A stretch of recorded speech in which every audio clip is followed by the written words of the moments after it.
ஓய்வு நாளை ஆசிரிக்க மாட்டேங்கிறாங்களே, இப்படிலாம் நம்ம நினைக்கிறோம் இல்லையா?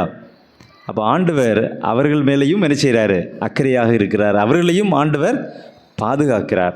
நோக்கம் என்ன அப்படின்னா, இறுதியில் அவர்களை ரட்சிக்க வேண்டும் என்பதுதான் ஆண்டவருடைய விருப்பமாக இருக்கிறது. அப்படி ஆண்டவர் விட்டு பின்வாங்கி போனவர்களை ஆண்டவர் மீண்டும் மீண்டும் அவர்களுக்கு அற்புதங்களை செய்தார். இஸ்ரவேல் ஜனங்களுக்கு எகிப்து தேசத்திலிருந்து, அடிமைத்தனத்திலேருந்து அவங்க வரும்போது ஆண்டவர் சும்மா அவங்கள ஒன்றும் கூட்டு வரல, பனிஷ்மெண்ட் ஒன்றும் கொடுக்கல. ஆண்டவர் அற்புதங்களையும் அதிசயங்களையும் என்ன செஞ்சார்? அவர்களுக்கு செஞ்சார்.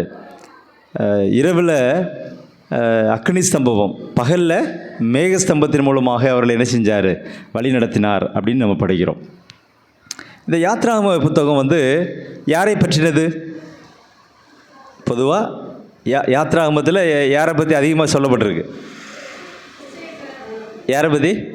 இஸ்ரவேல் ஜனங்கள். வேறு? எகிப்தியர்களை பற்றி. வேறு? மோசையை பற்றி. பொதுவாக யாத்ராகமம் அப்படின்னோடனே மோசையை பற்றி அப்படின்னு சொல்லுவோம். ஆனால் நீங்கள் ரெண்டாவது பக்கம் எடுங்களேன். ரெண்டாவது பக்கத்தில், அதாவது நம்ம இன்னும் பாடத்துக்குள்ளே போகல, இந்த 13 பாடத்திற்கான ஒரு அறிமுகம் தான். யாத்ராகமம் மோசே முக்கிய பங்கு வகிக்கிறாரு. ஆனாலும் இந்த புத்தகம் மோசையை பற்றினது அல்ல, இது தேவனை பற்றியது. அன்பும் சத்தியமும் நியாயமும் விடுதலையும் மன்னிப்பும் உடைய நமக்காக இறுதியில் சிலுவைக்கு சென்ற தேவனை பற்றியது அப்படின்னு சொல்லி இந்த பாடத்தில் கொடுத்துருக்காங்க. அருமையான ஒரு பாடம். இந்த யாத்ராகமத்தை நல்லா படிக்கும்போது தேவன் எப்படிப்பட்டவர் அப்படிங்கிறத புரிந்து கொள்ள முடியும். தேவன் எப்படிப்பட்டவர் அப்படிங்கிறத புரிந்து கொள்ள முடியும். தேவனுடைய பிள்ளைகள் உண்மையற்றவர்களாக இருந்த போதிலும் கூட, இப்போ நம்ம ஆண்டவருக்கு உண்மையாக இருக்கிறோமா? எல்லா விஷயத்துலேயும் இல்லை. ஏதோ கொஞ்சம் விஷயத்தில் இருக்கிறோம். ஆனால் எல்லா விஷயத்துலேயும் எல்லாரும் உண்மையாக இருப்பது அல்ல. நம்ம உண்மையாக இல்லாத போதும் தேவன் நமக்கு எப்படி இருக்கிறாரா? அவர் உண்மையாக இருக்கிற ஒரு தேவனாக இருக்கிறார். மீண்டும் மீண்டும் அவர்களுக்கு அவர் இரக்கம் காண்பித்தார் அப்படிங்கிறத நம்ம பார்க்குறோம். ஆண்டவருடைய நோக்கம் என்ன? ஏன் ஆண்டவர் மறுபடியும் நமக்கு இதெல்லாம் செய்கிறாரு அப்படின்னு பார்த்தீங்கன்னா, இஸ்ரவேல் ஜனங்களோடு அர்த்தமிக்க ஒரு உறவை உருவாக்குவதே அவருடைய முக்கிய நோக்கமாக இருந்ததுதான். தேவனுடைய முக்கிய நோக்கம் என்னதான்? அர்த்தமிக்க ஒரு உறவை உருவாக்குவது. அந்த இஸ்ரவேலுக்கு மாத்திரமல்ல, ஆவிக்குரிய இஸ்ரவேலில் நமக்கும் அதே தான். ஆண்டவர் இவ்வளவு காலம் நம்ம மேலே பொறுமையாக இருக்கிறாரு, நம்மளை பாதுகாக்கிறாரு, நம்ம மேலே அக்கறை காண்பிக்கிறாரு, நம்மளுடைய தேவைகளை எல்லாம் சந்திக்கிறாரு அப்படின்னு சொன்னால், நான் ஒன்றும் பரிசுத்தவான் அதனால் எனக்கு செஞ்சார் அப்படின்னு கிடையாது. ஆண்டவர் எதற்காக இதெல்லாம் செய்கிறார் அப்படின்னா, உங்களுக்கும் ஆண்டவருக்கும் இடையே ஒரு அர்த்தமிக்க ஒரு உறவை உருவாக்க வேண்டும் என்பதுதான் அவருடைய நோக்கம். அந்த ஆழமான ஒரு ஐக்கியத்தை உருவாக்குவதற்காகத்தான் இஸ்ரவேல் ஜனங்களை சீனாவுக்கு என்ன செஞ்சார்?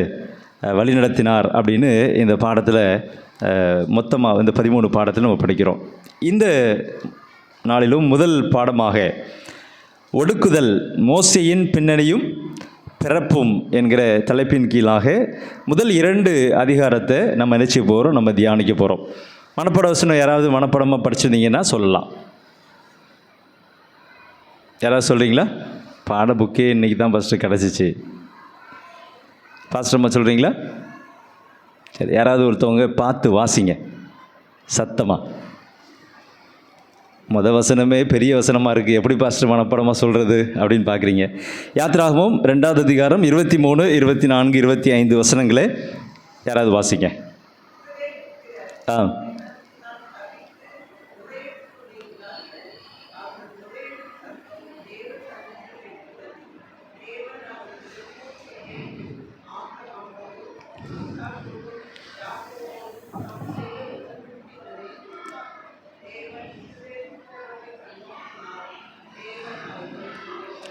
அற்புதமான ஒரு வசனம். ஒரு வேளை 2-3 வசனம் இருக்கிறதுனால மனப்பாடம் பண்ணுறதுக்கு கொஞ்சம் நமக்கு சிரமமாக இருக்கலாம். ஆனால் நீங்கள் படிச்சிங்கன்னா அற்புதமான ஒரு வசனம், நிறைய வாக்குத்தத்தங்கள். இந்த வசனத்தை வச்சே நம்ம என்ன செஞ்சிடலாம்? பாடம் படிக்க வேண்டிய நேரத்தை முழுசையும் இந்த வசனத்துக்கே கொடுக்கலாம். அப்படிப்பட்ட ஒரு வசனம். சரியா? இஸ்ரவேல் புத்திரர் எதில் இருந்தாங்களா? அடிமைத்தனத்தில் தவித்து முறையிட்டு கொண்டிருந்தார்கள். அன்பான தேவனுடைய பிள்ளைகளே, உங்களுடைய வாழ்க்கையில் எந்த விதமான அடிமைத்தனமாக இருந்தாலும் சரி, சரியா, அது கடன் அப்படிங்கிற ஒரு அடிமைத்தனமாக இருக்கலாம், நோய் அப்படிங்கிற ஒரு அடிமைத்தனமாக இருக்கலாம், பாவம் என்கிற ஒரு அடிமைத்தனமாக இருக்கலாம், அல்லது உங்களுடைய குடும்ப சூழ்நிலை நிமித்தமாக நீங்கள் அடிமைத்தனத்தில் இருக்கலாம். எந்த விதமான அடிமைத்தனத்தில் இருந்தாலும் இஸ்ரவேல் ஜனங்களைப் போல நீங்கள் முறையிட்டு கொண்டிருந்தால் நிச்சயமாகவே ஆண்டவர் என்ன செய்வாரா? அவர்கள் முறையிடும் சத்தம் தேவ சந்நிதியில் எட்டினது போல நம்மளும் ஆண்டோடைய சமூகத்தில் நம்மளுடைய அடிமைத்தனம் நீங்க வேண்டும் என்று முறையிட்டு கொண்டிருந்தால், முறையிட்டால் அப்படி இல்லை, என்ன சொல்லியிருக்குது? முறையிட்டு கொண்டிருந்தார்கள் அப்படின்னு என்ன அர்த்தம்? ஒரு நாள் ஜெபம் பண்ணிட்டு விட்டுட்டாங்களா?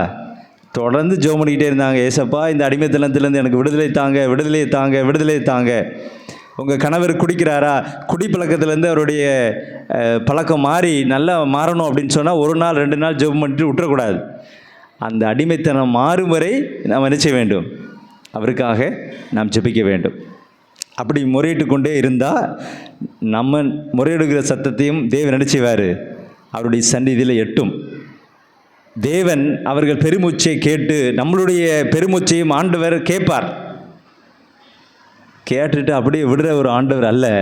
தேவன் அவர்கள் பெருமூச்சை கேட்டு என்ன செஞ்சாராம்? ஆபிரகாமும் ஈசாக்கு, யாக்கோப்பு இவர்களுக்கெல்லாம் ஆண்டவர் பண்ணின அந்த உடன்படிக்கையை எப்படி அவர் நினைவு கூர்ந்தாரோ அதே போல் ஆபிரகாமையும் ஈசாக்கையும் யாக்கோப்பையும் ஆசீர்வதித்த அதே ஆண்டவர் நம்மளுடைய முறையீட்டையும் கேட்டு நம்மளையும் ஆசீர்வதிப்பார் என்பதுதான் வாக்குத்தத்தம். நினைவு கூறுவார்.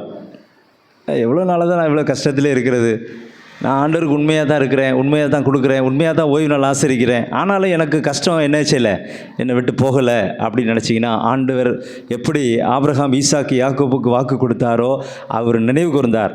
ஆபிரகாமை ஆசீர்வதித்த அதே தேவன் நம்மளையும் ஆசீர்வதிப்பார். சரியா? ஆனால் நம்ம என்ன செய்ய வேண்டும்? தொடர்ந்து அவருக்குள்ளாக நாம் நிலைத்திருக்க வேண்டும். நினைவு கூர்ந்து தேவன் இஸ்ரவேல் புத்திரரை கண்ணோக்கினார். இஸ்ரவேல் புத்திரர்களை மாத்திரமல்ல, நம்மளையும் அவர் கண்ணோக்குவார். தேவன் அவர்களை நினைத்தருளினார். எப்படி இஸ்ரவேல் ஜனங்கள் முறையிடும் போது ஆண்டவர் அவர்களை நினைத்தருளினாரோ அதே போல் நம்மளையும் அவர் நிலைத்தருளுவார் அப்படின்னு சொல்லி இந்த வசனம் நமக்கு கற்பித்து கொடுக்கிறது. சரி, இப்போ இந்த பாடத்தில் ஒடுக்குதல் அப்படின்னு ஒரு வார்த்தை கொடுக்கப்பட்டிருக்கு. ஒடுக்குதல் அப்படின்னு என்ன? ஒடுக்குதல் எல்லோரும் பேசுங்க. இது பாஸ்டர் என்னெல்லாம் வந்தோடனே பிரசங்கம் பண்ணிகிட்டு இருக்கார் அப்படின்னா, நான் அப்படி கிடையாது. நான் இந்த பாடத்தை ஒரு 20 நிமிஷம் நம்ம எல்லோரும் டிஸ்கஸ் பண்ணி 20 நிமிஷம் ஆசிரியர் எடுத்து அப்படி நல்ல குவாலிட்டியான ஒரு நேரம் தான் இந்த நேரம். சரியா? அதனால் நீங்கள் சொல்லுங்கள். ஒடுக்குதல், துன்பப்படுத்துறது. ஒரு உதாரணம் சொல்ல முடியுமா? ஒடுக்குதல்.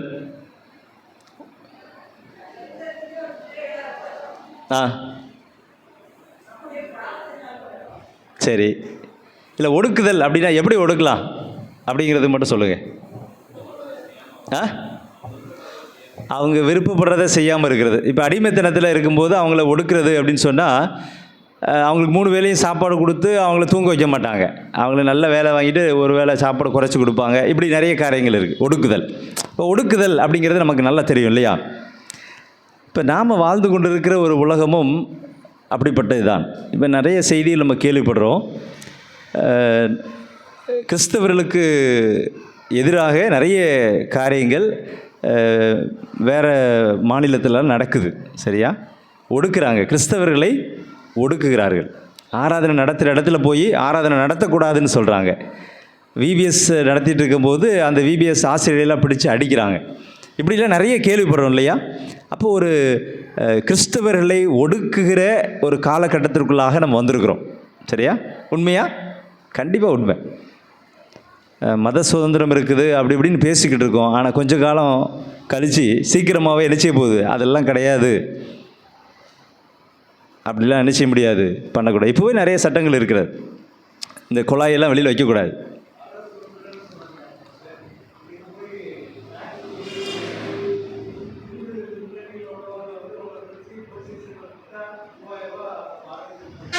அவங்க கொடுக்குறாங்க. ஆமாம். அப்போது மத சுதந்திரம் நமக்கு இல்லை. சரியா? ஆனால் இருக்கிற மாதிரி வெளியில் வச்சுருக்காங்க. சரியா? சரி, இன்றைக்கி ஒடுக்குகிற, புறக்கணிக்கிற அல்லது உபத்திரவம் கொடுக்கிற, அடிமைத்தனம் நிறைந்து சீர்கேடு இப்படி மோசமான ஒரு சூழ்நிலையில் நம்முடைய அனுபவம் எப்படி இருக்குது அப்படின்னு அதை பார்க்கும்போது யாத்ராகம புத்தகத்தில் இது எல்லாத்தையும் பார்க்கலாம். சரியா?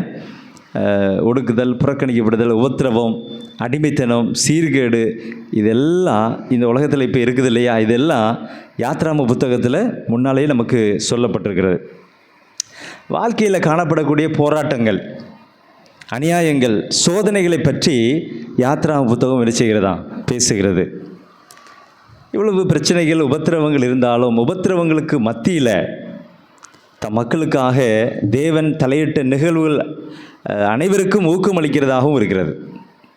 பிரச்சனைகள்லாம் இருக்குது, தேவனுடைய பிள்ளைகளுக்கு பிரச்சனை தான் அப்படின்னு கிடையாது. அந்த இடத்துல ஆண்டவர் தலையிட்டு அவர்களுக்கு என்ன செய்கிறாரு?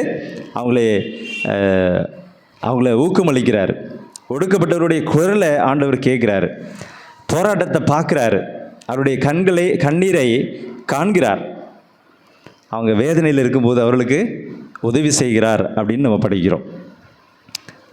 எல்லாத்துக்கும் மேலே தம்மை நம்புகிறவர்களுக்கு அல்லது தம்மை நம்புகிறவர்களை விடுவிப்பதற்கு தேவன் நினைச்சாரா? முதலடி எடுத்து வைக்கிறார். ஆண்டவரை நம்புகிற பிள்ளைங்களுக்கு உதவி செய்வதற்கு ஆண்டவர் என்ன செய்கிறார்? முதலடி எடுத்து வைக்கிறார். அப்போ நம்ம என்ன செய்யணும்?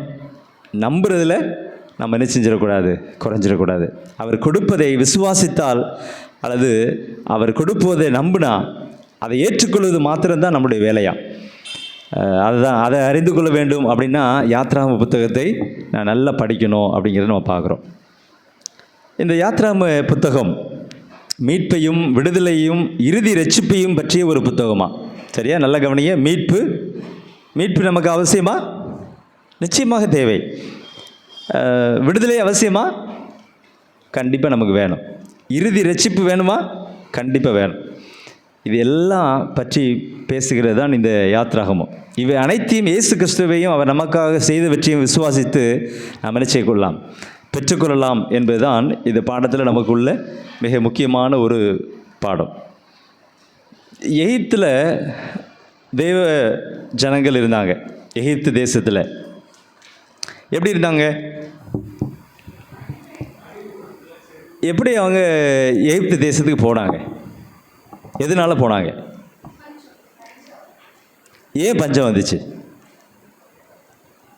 கொஞ்சம் நமக்கு தெரிஞ்சிருக்க வேண்டும். இஸ்ரவேல் ஜனங்கள் அடிமைத்தனம். அப்போ தேவனுடைய ஜனங்கள் அப்படின்னாலே அடிமைத்தனத்தில் தான் இருப்பாங்களா? அப்படி இல்லை. தேவனுடைய ஜனங்கள் ஆண்டவருடைய கற்பனைகளையும் ஆண்டவருடைய நீதி நியாயங்களையும் விட்டு பின்வாங்கினதுனால ஆண்டவர் அவர்களுக்கு என்ன செஞ்சார்? அடிமைத்தனத்திற்கு அவர்களை ஒப்பு கொடுத்தார். சரியா? படிக்கிற முதல் பாடம் எகிப்தில் தேவ மக்கள் அப்படிங்கிற தலைப்பில் நம்ம படிக்கிற முதல் பாடம் என்ன அப்படின்னா, தேவனுடைய பிள்ளைகள் ஆண்டவருடைய சட்டத்திட்டங்களை விட்டு விலகி ஆண்டவரை விட்டு பின்வாங்கி போனால் அவர்கள் என்ன செய்வாங்க? அவங்களாவே அடிமைத்தனத்துக்குள்ளே போயிடுவாங்க. ஆண்டவர் அதை, ஏன்னா ஆண்டவர் நீதி செய்கிற ஆண்டவர் இல்லையா? அப்போ நீங்கள் செஞ்சதுக்கு அதுக்குரிய பலனை நீங்கள் பெற்றுக்கொள்வீங்க. சரியா? சரி. இந்த எகிப்து தேசத்தில் அடிமைத்தனத்தில் இருந்தாங்க. சரியா? எகிப்தில் தேவஜனம் எப்படி இருந்தாங்க அப்படின்னா அடிமைத்தன ஒரு வாழ்க்கை. அடிமைத்தன வாழ்க்கைனா எப்படி? அடிமை அப்படின்னா என்ன? அடிமையான வாழ்க்கை என்ன? இஸ்ரவேல் ஜனங்கள் எப்படி அடிமையாக இருந்தாங்க? அடிமைத்தனத்துக்கும் வேலைக்காரர்களுக்கும் என்ன வித்தியாசம்? அப்படி சொல்லுவோம், இன்னும் ஈஸியாக இருக்கும். அடிமைத்தனத்திற்கும் வேலைக்காரர்களுக்கும் என்ன வித்தியாசம்? வேலைக்காரன் இப்போ நான் இன்றைக்கி 8 மணி நேரம் வேலை செஞ்சுருக்கேன், எனக்கு என்ன பாதி சம்பளம் தர்றீங்க, எனக்கு முழு சம்பளத்தை தாங்க அப்படின்னு கேட்கலாம். சரியா? கேட்கலாமா? உங்கள் வீட்டில் வேலை செய்கிறவங்களுக்கோ அல்லது நீங்கள் எங்கேயா போய் வேலை செய்கிறீங்க அப்படின்னா கேட்கலாம். நான் வேலை செஞ்சுருக்கேன், அதுக்கு ரைட்ஸ் இருக்குது. சரியா? அடிமைத்தனத்தில் உனக்கு இவ்வளவு அவ்வளவுலாம் கிடையாது. வேலை செய், சாப்பாடு தந்தால் உண்டு, தங்க இடம் கிடச்சா உண்டு. அப்படி தான் அடிமைத்தனத்திற்கும் வேலைக்கு வித்தியாசம் இருக்கிறது. அப்போ அடிமைத்தன ஒரு வாழ்க்கை இஸ்ரவேல் ஜனங்களுக்கு அங்கே எகிப்தில் இருந்துச்சு. அந்த வாழ்க்கை எப்படி இருந்துருக்குன்னு நினைக்கிறீங்க? அடிமைத்தன வாழ்க்கை நல்லா இருக்குமா? திருமணம் முடித்த ஆண்களுக்கும் திருமணம் முடித்த பெண்களுக்கும் திருமணத்துக்கு முன்பதாக அவங்க எப்படி இருந்தாங்க? சுதந்திரமாக இருந்ததாகவும், திருமணம் முடித்த பிறகு என்னடா இது எதுக்கெடுத்தாலும் நெசன்னு அப்படின்னு தோணும். அது ஒரு அடிமைத்தன வாழ்க்கை மாதிரி தோணும். ஆனால் அது அடிமைத்தன வாழ்க்கை கிடையாது. நான் ஒரு உதாரணமாக சொல்கிறேன், சரியா? அதாவது பிரச்சனை நிறைஞ்ச ஒரு வாழ்க்கை அடிமைத்தன வாழ்க்கை என்பது, அல்லது எகிப்தில் இருந்த தேவனுடைய பிள்ளைகளுக்கு பிரச்சனை நிறைந்த ஒரு வாழ்க்கையாக அவர்களுக்கு காணப்பட்டது. இப்போ இந்த உலகத்தில் அடிமைத்தனம் இருக்குதா? எகிப்து தேசத்தில் மாத்திரம்தான் அடிமைத்தனமா? இந்த உலகத்தில் அடிமைத்தனம் இருக்குதா இல்லையா? எத்தனை பேர் காலையில் எழும்பின உடனே பைபிளை பார்த்துட்டு எழும்புனீங்க? அல்லது எத்தனை பேர் செல்ஃபோனை பார்த்துட்டு எழும்புனீங்க? எத்தனை பேர் தூங்கும்போது பைபிளை பார்த்துட்டு தூங்குனீங்க? எத்தனை பேர் செல்ஃபோனை பார்த்துட்டு தூங்குனீங்க? செல்ஃபோன் அப்படிங்கிறது ஒரு அடிமைத்தனம்ங்கிற மாதிரி ஆகிப்போச்சு, சரியா? ஒரு பாவம் நிறைந்த ஒரு உலகத்தில் தான் நம்ம இருக்கிறோம், சரியா? எகிப்து தேசமும் அப்படி தான். தேவ மக்கள் அல்லது தேவனுடைய ஜனங்கள் என்ன செஞ்சாங்க? அடிமைத்தனத்தில், பிரச்சனை நிறைந்த, பாவம் நிறைந்த ஒரு இடத்துல அவர்கள் இருந்தார்கள் அப்படிங்கிறத நம்ம பார்க்குறோம். இந்த யாத்ராகம புஸ்தகமும் அடிமைத்தனத்தில் ஆரம்பித்தாலும் தேவன் ஆசீர்வதித்ததை ஞாபகப்படுத்துகிற ஒரு புத்தகமாகவும் என்ன செய்யப்படுகிறது, பார்க்கப்படுது. எகிப்து தேசம் அடிமைத்தனம்தான், அடிமைத்தனமான ஒரு வாழ்க்கை, பிரச்சனை நிறைஞ்ச ஒரு வாழ்க்கை, அந்நிய ஜனங்களோடு இருக்கக்கூடிய ஒரு சூழ்நிலை, பாவம் நிறைந்த ஒரு உலகம்தான். ஆனால் அந்த இடத்துலையும் ஆண்டவருக்கு உண்மையாக இருக்கிற பிள்ளைகளை தேவன் என்ன செஞ்சாரா? ஆசீர்வதித்தார் என்பதை ஞாபகப்படுத்துகிற ஒரு புத்தகம் தான் இந்த யாத்ராகம புத்தகம். அதற்கு ஒரு நல்ல ஒரு வசனம், ஒரு காரியம் சொல்லணும் அப்படின்னா, யாக்கோபும் அவருடைய குடும்பத்தாரும் எகிப்துக்கு போனபோது அவருடைய குடும்பத்தில் எண்ணிக்கை மொத்தம் எத்தனையா? 70 பேர் மட்டும், சரியா? அது ஆதியாகமம் 46:27 வாசிக்கிறோம், சரியா? அதுக்கப்புறம் யாத்ராகம் 1:5, யாத்ராகம் 1:7, யாத்ராகம் 12வது அதிகாரம் 37வது வசனங்களை வாசிக்கும்போது, இஸ்ரவேலர்கள் மிகுதியும் பலுகி ஏராளமாய் பெருகி பலத்திருந்தார்கள், தேசம் அவர்களால் நிறைந்தது. அவர்கள் அங்கிருந்து யாத்திரையாக கிளம்பின சமயத்தில் அவர்கள் எண்ணிக்கை பிள்ளைகள் தவிர 6 லட்சம் புருஷர்களாக இருந்தார்கள். கிட்டத்தட்ட வேத அறிஞர்கள் சொல்கிறாங்க சுமார் 20 லட்சம் பேர் இருந்தார்களாம். இஸ்ரவேல் ஜனங்கள் 70 பேர் அங்கே போனது. ஆனால் வரும்போது எத்தனை பேரா? சுமார் இங்கே 6 லட்சம்னு பைபிளில் போட்டிருக்கு. 6 லட்சம் புருஷராக இருந்தார்கள், பிள்ளைகளை சேர்க்கலை, இல்லையா? அப்போது மனைவி பிள்ளைகள் எல்லாம் சேர்க்கும்போது சுமார் 20 லட்சம் பேர் இருந்திருப்பாங்க. அப்போ ஆண்டவர் ஆசீர்வதிச்சிருக்காரா இல்லையா? ஆண்டவர் ஆசீர்வதித்திருக்கிறார். எகிப்து தேசத்தில் இஸ்ரவேல் ஜனங்கள் இக்கட்டான ஒரு நிலையில் இருந்ததாக வேதாகமம் நமக்கு காண்பிக்கிறது, சரியா? எப்போவுமே அது அவங்கள ஒடுக்கிறது அப்படிங்கும்போது ஒரு பிரச்சனை தான். எப்படி ஒடுக்குனாங்க அப்படின்னா, இவங்க இப்படியே விட்டா இவங்க என்ன செய்வாங்க? ஒரு யுத்தம் ஒன்று வந்துச்சு அப்படின்னா இவங்க உள்ளே இருந்துக்கிட்டே என்ன செஞ்சுருவாங்க? எதிரிகளுக்கு சப்போர்ட் பண்ணால் நம்மளை என்ன செஞ்சுருவாங்க? அதனால் ஆலோட்டிகளை கொண்டு அவங்கள நல்ல வேலை வாங்கி அவங்கள ரொம்ப ஒடுக்குனாங்க அப்படின்னு நம்ம பைபிளில் படிக்கிறோம். அன்பான தேவனுடைய பிள்ளைகளை, நாம் ஒடுக்குகிற ஒரு உலகத்தில் தான் நம்ம இருக்கிறோம். நம்மளையும் என்ன செய்வாங்க? ஒடுக்குவாங்க. அந்த ஒடுக்குகிற காலகட்டத்திலும் ஆண்டவருக்கு உண்மையாக இருந்தால் ஆண்டவர் அங்கேயும் நம்மளை என்ன செய்வார்? ஆசீர்வதிப்பார் என்பதை யாத்ராகம் நமக்கு காண்பிக்கிறது. ஒடுக்கினவர்கள் எவ்வளவு ஒடுக்கினார்களோ அவ்வளவாய் ஒடுக்கப்பட்டவர்கள் பலுகி பெருகினார்கள் அப்படின்னு சொல்லி வேதத்தில் வாசிக்கிறோம். ஏன் அப்படின்னா, ஆட்சி செய்கிறவர் யார்? தேவன். உங்களை யாராவது ஒடுக்குகிறாங்க அப்படின்னு நினச்சிங்கன்னா, உங்களை யாராவது ஒதுக்குறாங்க அப்படின்னு நினச்சிங்கன்னா, அதையெல்லாம் நீங்கள் கண்டுக்கிடாதுங்க. ஆண்டவர் ஆட்சி செய்கிறாரு, அவர் உங்களை என்ன செய்வார்? பார்த்துக்கிடுவார், சரியா? மனித பார்வைக்கு சூழ்நிலைகள் நம்பிக்கையற்று தோன்றினாலும் தேவன் தம் மக்களை ரட்சிப்பார். பொதுவாக பார்க்கும்போது ஐயோ எல்லாரும் அடிமைத்தனத்தில் இருக்காங்களே, கஷ்டத்தில் இருக்காங்களே, அப்படி இருக்காங்களே, இப்படி இருக்காங்களேன்னு தோணும். அந்த அடிமைத்தனத்துக்கு மத்தியிலையும் இருந்து ஆண்டவரை நோக்கி பார்த்தீங்கன்னா, ஆண்டவருக்கு உண்மையாக இருந்தீங்கன்னா ஆண்டவர் உங்களை என்ன செய்வார்? உயர்த்துவார் என்பதை இந்த ஞாயிற்றுக்கிழமை பாடத்தில் நம்ம படிக்கிறோம். அடுத்ததாக நம்ம படிக்கும்போது பஞ்சம் உண்டானதுனால அடிமைத்தனத்துக்கு போனாங்க.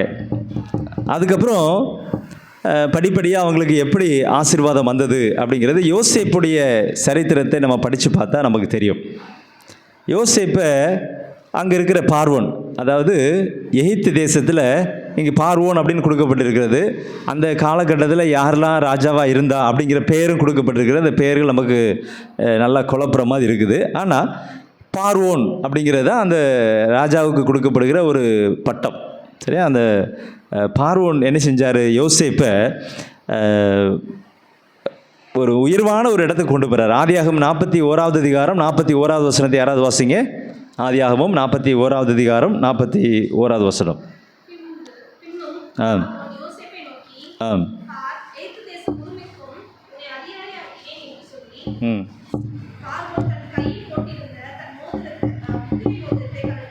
ம்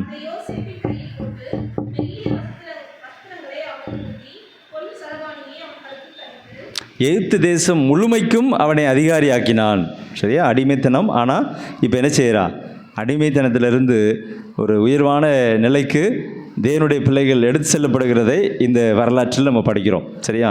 இது பாடத்தில் நம்ம படிக்கும்போது சூழ்நிலைகள் எவ்வளோ மோசமாக தெரிந்தாலும், பஞ்சம், சாப்பிட்றதுக்கே வழி இல்லை அப்படிங்கிற ஒரு நிலையிலிருந்து அந்த குடும்பத்திலிருந்து யோசேப்பை ஆண்டவர் உயர்த்தினார். என்ன காரணமாக இருக்கும்?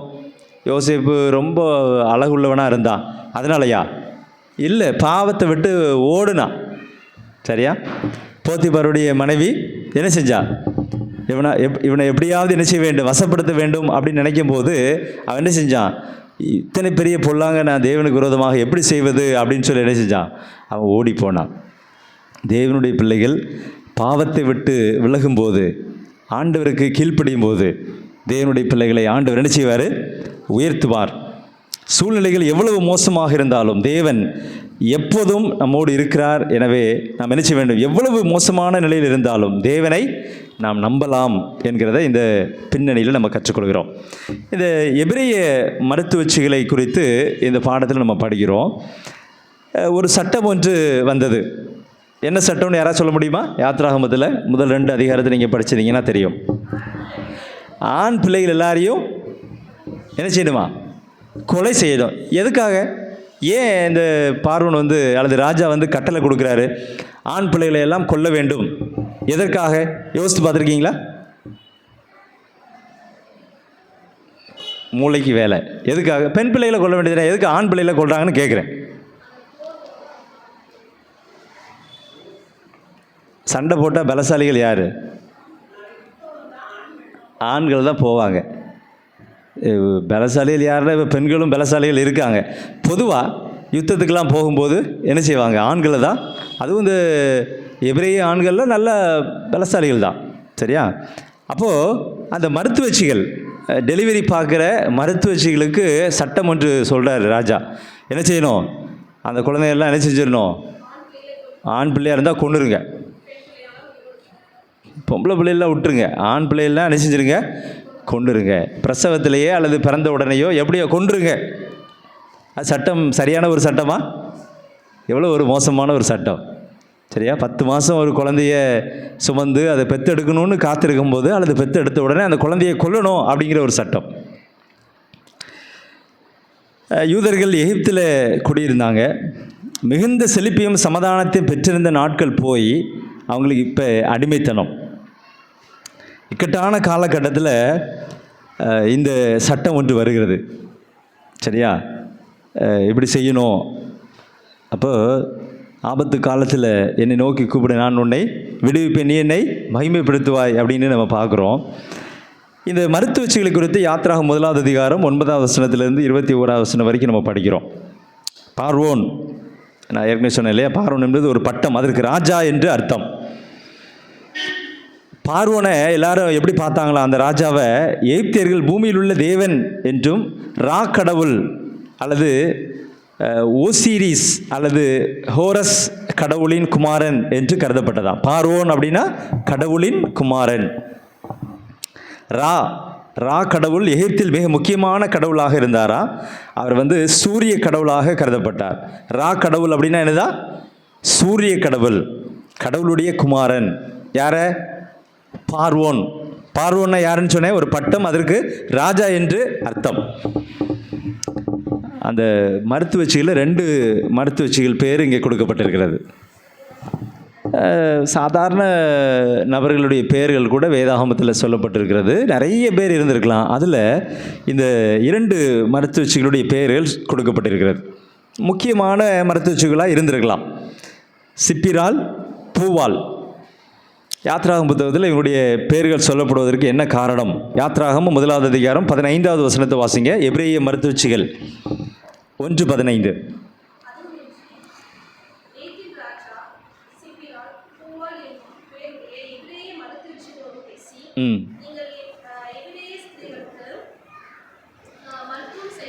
எபிரிய ஸ்திரீகள் அவங்க டெலிவரி ஆகும்போது, அந்த குழந்தைய பெற்றெடுக்கிற காலத்தில் மருத்துவம் செய்யும்போது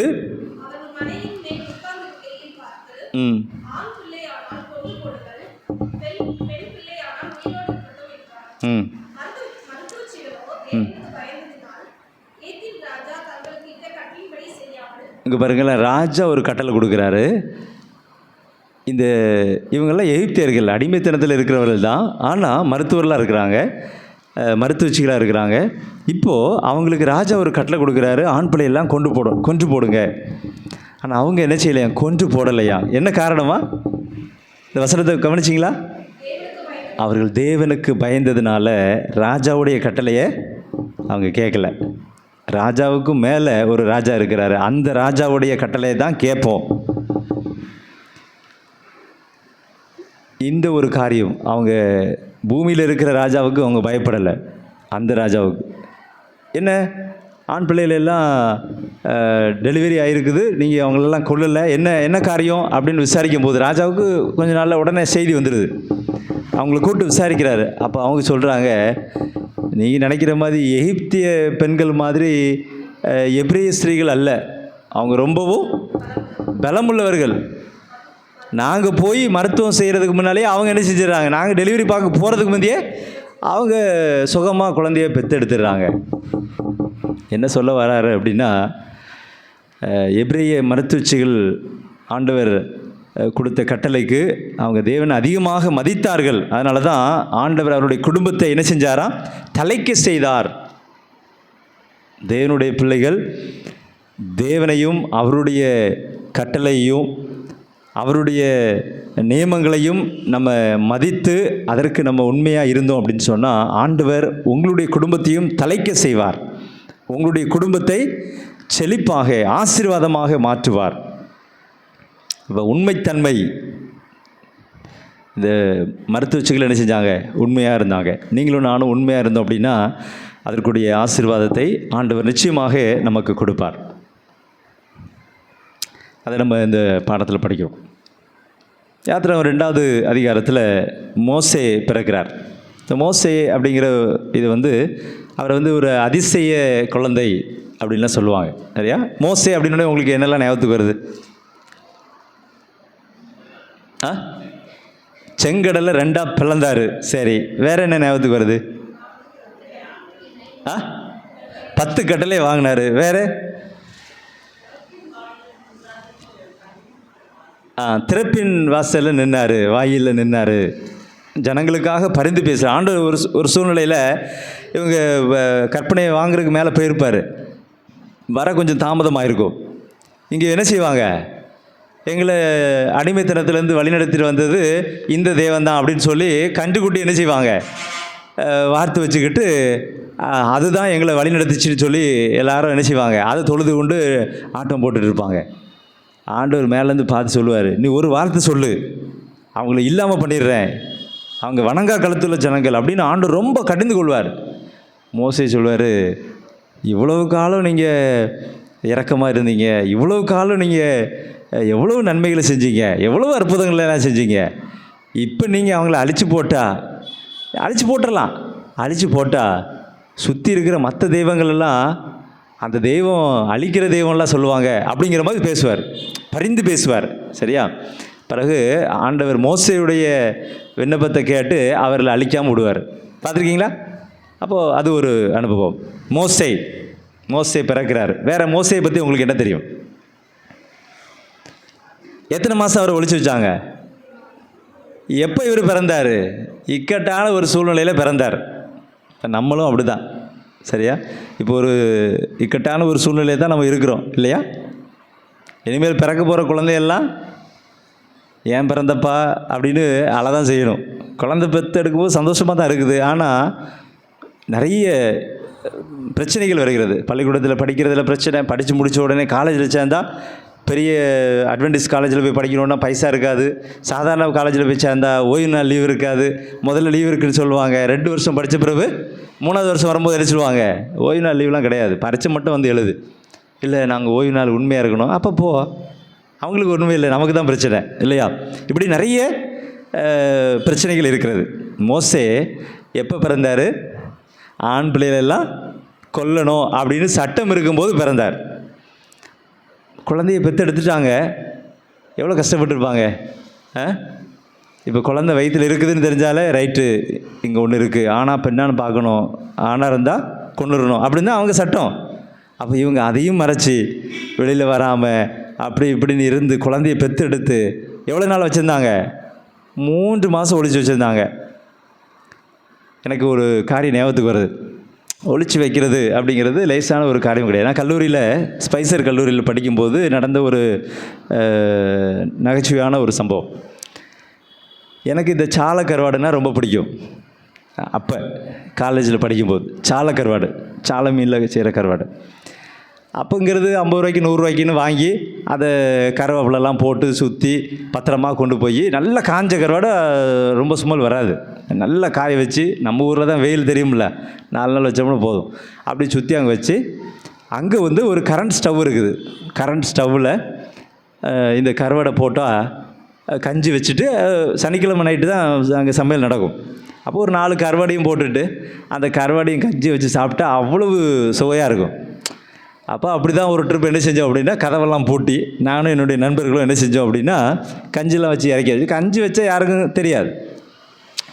கருவாடு அதாவது அந்த ஹீட்டு வந்து தணல் மாதிரியே இருக்கும். நான் சொல்கிறேன் அந்த கரண்ட் ஸ்டவ், இப்போ உள்ள கரண்ட் ஸ்டவ் கிடையாது. அப்போ உள்ள கரண்ட் ஸ்டவ் அப்படியே இரும்பில் அப்படியே அது எரிஞ்சிக்கிட்டே இருக்கும். அதில் வேறு எதையாவது வச்சு நம்ம போடணும். ஆனால் நம்மகிட்ட ஹாஸ்டலில் அதெல்லாம் கிடையாதுல்ல. 4-5 கருவாடை அதில் தூக்கி போட்டோம். அது கொஞ்சம் சூடான பிறகு அதை எடுத்து சாப்பிட்லாம் அப்படின்ட்டு. கொஞ்ச நேரத்தில் எவனோ ஒருத்தர் வெளியில் சொல்லிட்டு போகிறான், கதவெல்லாம் பூட்டிருக்கும், சரியா? எவனோ கருவாடு சாப்பிட்றான்டா அப்படின்னு சொல்லிட்டு எவனோ ஒருத்தர் சொல்லிட்டு போகிறான், சரியா? தமிழ் பசங்க நிறைய பேர் உண்டு இல்லையா? கருவாடு சாப்பிட்றத மறைச்சி வைக்க முடியுமா? பிறந்த குழந்தைய 24 மணி நேரமும் அழாமல் அப்படியே இருக்க சொன்னால் அது கேட்குமா? அது பசிச்சாலும் அழுவும், வயிறு நிறைஞ்சாலும் அழுவும், எதுக்கு அழுதுன்னு தெரியாது. கொசு கடிச்சிருக்கோம் அழுவும், எறும்பு கடிச்சிருக்கோம் அழுவும். 3 மாதம்தான் அந்த குழந்தைய நினச்சி முடிஞ்சிச்சு, பத்திரமா பார்க்க முடிஞ்சிச்சு. அப்புறம் நினச்சி முடியல. அப்புறம் முடிவு பண்ணிச்சு அந்த தாய், என்ன செய்வோம்? அழகான ஒரு என்ன பெட்டி? நார்பெட்டியா? நார்பெட்டியா நாணல் பெட்டியா? நாணல் பெட்டி, சரியா? ஒரு பெட்டி ஒன்று செஞ்சு அந்த குழந்தைய அதில் வச்சாங்க. அது தண்ணியில் மூழ்காது, தண்ணி உள்ளே போகாத மாதிரி கீழெலாம் பூசி அந்த குழந்தைய, அழகான அந்த குழந்தை மோசையை என்ன செஞ்சாங்க? அதில் வச்சு மோசையுடைய அக்காவையும் கூட அனுப்பி நாணல் பெட்டியை என்ன விட்டாங்க? நதியில் விட்டாச்சு. அந்த குழந்தை அந்த நாணல் பெட்டியில் போயிட்டுருக்குது. ஒரு அதிசய குழந்தை தான் இல்லையா? 3 மாதத்தில். அதுக்கு அதான் கப்பல், சரியா? நாணல் பெட்டி தான் அதுக்கு கப்பல். கப்பல்லையோ படகுலையோ போன ஒரு அனுபவம். குழந்தை அழுது அப்படியே போயிட்டே இருக்கும்போது அங்கே பார்வனுடைய குமாரத்தி என்ன செய்கிறா? ஸ்நானம் பண்ணிக்கிட்டு இருக்கா. ராஜ குடும்பத்திலேருந்து வந்து ஸ்நானம் பண்ணக்கூடிய இடத்துல நிறைய தாதிமார்கள் உதவி செய்கிறதுக்கு நிறைய பேர் இருப்பாங்க. அப்போ அதில் என்னதோ சத்தம் கேட்குது, அது என்னது, திறந்து பாரு அப்படின்னு சொல்லி திறந்து பார்த்தா அங்கே ஒரு அழகான குழந்தை மோசே அழுது கொண்டு இருக்கிறத பார்க்கும்போது அந்த குழந்தையை பார்த்து அவளுக்கு ரொம்ப இஷ்டம்.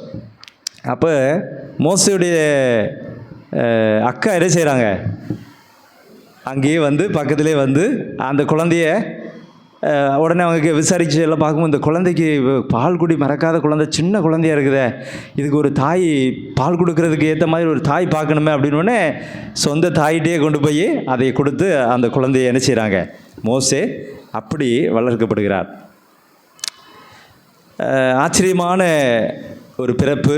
ஆச்சரியமாக மோசே என்ன செய்கிறாரு, ஒரு நல்ல குழந்தையாக, சரியா, அழகுள்ள குழந்தையாக மோசே வந்தார். தேவனுடைய திட்டம் என்ன தெரியுமா? அந்த அழகுள்ள அந்த நல்ல குழந்தை என்ன செய்ய வேண்டும், பெரியவனாகி எபிரேயர்களை அடிமைத்தனத்திலிருந்து விடுவித்து அவர்களை அழைத்து வர வேண்டும் என்பது தேவனுடைய திட்டம். அதை ஆண்டவர் எப்படி செஞ்சார்? அதே ராஜா தான் கட்டளை கொடுத்தார், இந்த குழந்தையெல்லாம் கொல்லணும் அப்படின்னு சொல்லி. ஆனால் ஒரு குழந்தைய வச்சு ஒன்றும் செய்ய முடியாது. சரி, ஒரு குழந்தைய வளர்த்துட்டு போட்டு, எப்படினாலும் ராஜாவுக்கு தெரிஞ்சிருக்கும் இல்லையா, சரி வளர்த்துட்டு போட்டு அப்படின்னு விட்டாங்க. கடைசியில் அவன் வந்து அந்த பார்வோன் அப்படிங்கிற அந்த பட்டத்தை அவனுக்கு கொடுத்து அவனை அந்நிய தெய்வத்திற்கு ஒரு சூரிய கடவுளாக அவனை மாற்ற வேண்டும் அப்படிங்கிற ஒரு நிலைக்கு என்ன செய்யப்பட்டாரா, அவர் கொண்டு வரப்பட்டார்.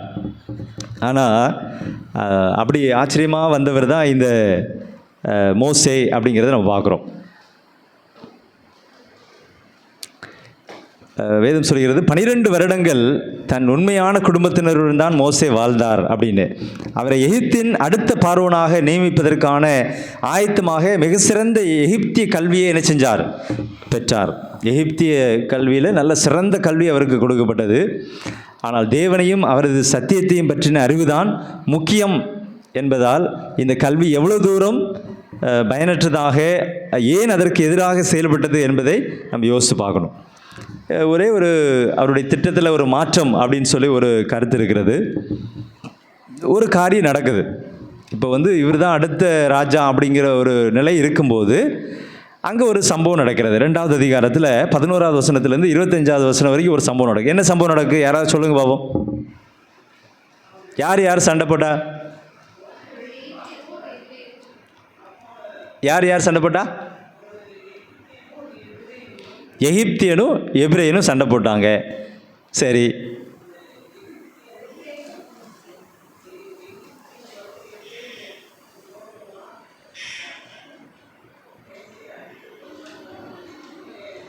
யார் அடித்தா யார் அடி வாங்கினான்னு சொல்லுங்களேன். எகிப்தியன் அடிக்கிறான், எபிரேயன் அடி வாங்குறான். ஏன்னா அடிமை இல்லையா? இதை யார் பார்க்குறா? சரி, மோசே யார்? எபிரேயர். ராஜாவுடைய குடும்பத்தை பொறுத்த வரைக்கும் அவர் எகிப்தியன். ஆனால் அவர் ஒரிஜினலாக அவர் யார்? எபிரேயர். என்ன செஞ்சார் அவர்? மோசே ரொம்ப சாந்த குணம் உள்ளவன் அப்படிலாம் வேதத்தில் வாசிக்கிறோம். சரியான கோவம். நம்ம நினச்சிக்கலாம், நான்லாம் கோவம் வந்துச்சுன்னா அப்பளம்தான். உங்கள் கோபம்லாம் ஒன்றும் கிடையாது. மோசையுடைய சரித்திரத்தை படித்து பாருங்கள். ஆரம்ப காலத்தில் அவர் எப்படி இருந்திருக்காரு? அந்த எபிரேயனை அடித்து மண்ணில் என்ன செஞ்சிட்டாரு? புதைச்சிட்டார். அப்படிப்பட்ட ஒரு கோவக்காரனை ஆண்டவர் என்ன செஞ்சார்? அவருடைய திட்டத்திற்கு அவரை பயன்படுத்தினார். முதல்ல நான் தெற்கு வாயனாக இருக்கேன், மந்த வாயனாக இருக்கேன், போக மாட்டேன்லாம் சொன்னார். ஆனால் ஆண்டவர் என்ன செஞ்சார்? அவருடைய ஊழியத்தில் நான் வாயோட வாயாக இருப்பேன், முடியவே முடியாது, வேறு யாரையாவது அனுப்பணும், போ சகோதரன் ஆரோனை கூட்டிட்டு போ அப்படின்னு சொல்லி என்ன செய்கிறாரு? அவரை ஊழியத்துக்கு ஆண்டவர் தெரிந்து கொள்கிறார். சரி, அடுத்த ஒரு சம்பவம் நடந்துச்சு. இந்த 2 பேரும் அடுத்த 2 பேர் சண்டை போட்டாங்க. 2 எபிரேயர்கள் சண்டை போட்டாங்க. அப்போ இவர் கொஞ்சம் நல்லா பலசாலியாக இருப்பார்னு நினைக்கிறேன். திறமசாலி, பலசாலி, ஞானவான், நிறைய படிச்சிருக்காரு. என்ன நீங்கள் சண்டை போடுறீங்க அப்படின்னு போய் கேட்க போனோடனே, அவனை அடித்து கொண்டது எங்களுக்கு தெரியாது நினச்சியோ அப்படின்னோடனே, ஆஹா நம்ம கொண்டது தெரிஞ்சிருச்சு, இன்னும் கொஞ்ச நாளில் நம்மளையும் என்ன செஞ்சிருவாங்க, கொண்டுருவாங்க அப்படின்னு சொல்லி அங்கேருந்து என்ன செய்கிறாரு? அவர் தப்பி ஓடுறார். பார்வோன் அந்த காரியத்தை கேள்விப்பட்ட போது மோசையை கொலை செய்ய வகை தேடினான் என்று வேதம் சொல்கிறது. உடனே மோசே என்ன செய்கிறாரு? பார்வோனிடத்துலேருந்து தப்பி ஓடி எந்த தேசத்துக்கு போனாரா? மீதியான் தேசத்தில் போய் தங்கினார். ஒரு ஹீரோன்னா எங்கே போனாலும் ஹீரோ தானே இல்லையா? ஹீரோ அப்படிங்கிறது திறமசாலி, நல்லா படிச்சிருக்காரு, நல்லா ஞானம் இருக்குது, சண்டை போடுவார், நல்லா எல்லாத்துக்கும் மேலே ஆண்டவர் கூட இருக்கிறார். சரியா? அப்போ அவர் மீதியான் தேசத்தில் போயும் துறவண்டையில் உட்காந்துருக்கும் போது அங்கே அவர் அவருடைய அவர் ஹீரோ தான் அப்படிங்கிறத காட்டுறதுக்கு அங்கே ஒரு வாய்ப்பு கிடைத்தது. சரியா? அங்கே என்ன செஞ்சார்?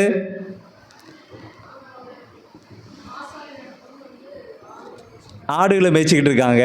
அங்கே அந்த ஆடுகளை மேய்ச்சிக்கிட்டு இருக்கிறவங்களுக்கு எதிராக அங்கே ஒரு கோஷ்டி வருது. அவங்களையெல்லாம் விரட்டி விட்டு ஆடுகளுக்கு என்ன செய்கிறாரு? தண்ணி கொடுக்குறாரு.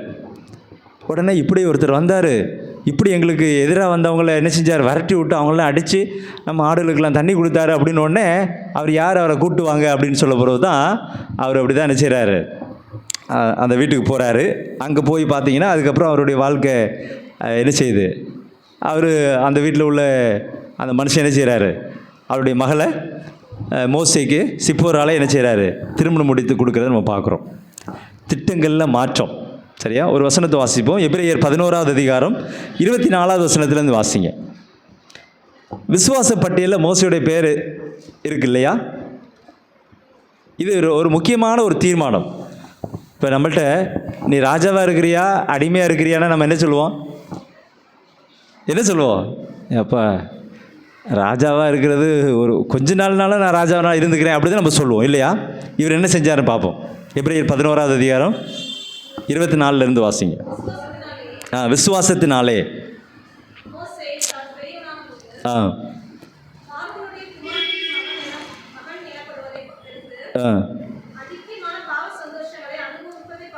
அனித்தியமான பாவ சந்தோஷங்களை அனுபவிப்பதை பார்க்கிலும்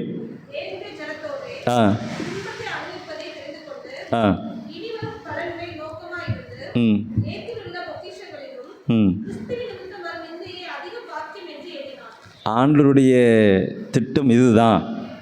அவர் ஒரு அந்நிய ஜனங்களுக்கு ராஜாவாக அல்லது ஒரு கடவுளாக கடவுளாக சூரிய கடவுளாக இருக்கணும் அப்படிங்கிறது அவருக்கு விருப்பம் அல்ல. என்ன செய்ய வேண்டும்?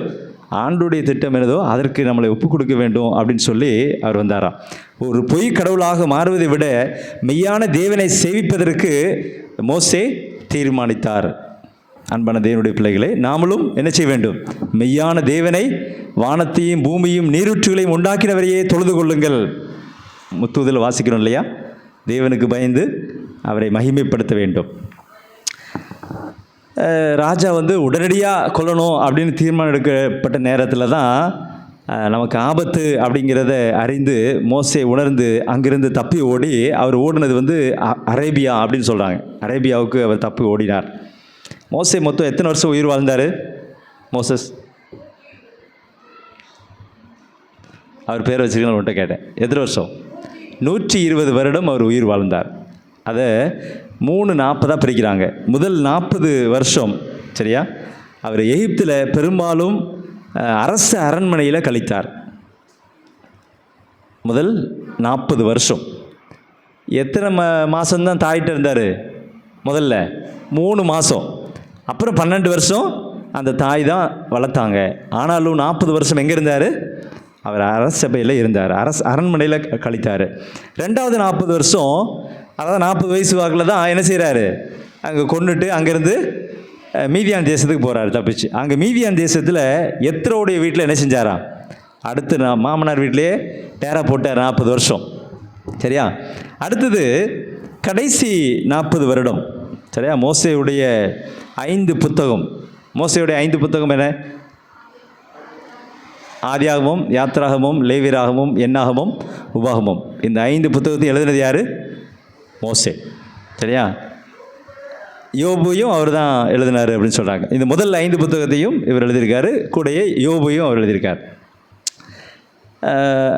அதிக இதில் உள்ள நிறைய காரியங்களை இந்த கடைசி 40 வருஷத்தில் தான் என்ன செஞ்சுருக்காரு? இதெல்லாம் எழுதியிருக்காரு. விக்கிரக ஆராதனையில் மூழ்கியிருந்த ஒரு உலகத்திற்கு மெய் தேவனுடைய இயல்பையும் குணத்தையும் வெளிப்படுத்தி அவர்களுக்கு சாட்சி பகிரும்படியாக மோசேயின் ஆரம்ப கால அழைப்பின் சம்பவத்தை அவை சொல்கின்றன அப்படின்னு நம்ம பார்க்குறோம். இப்படியாக இந்த பாடத்தில் நம்ம என்ன செய்கிறோம்?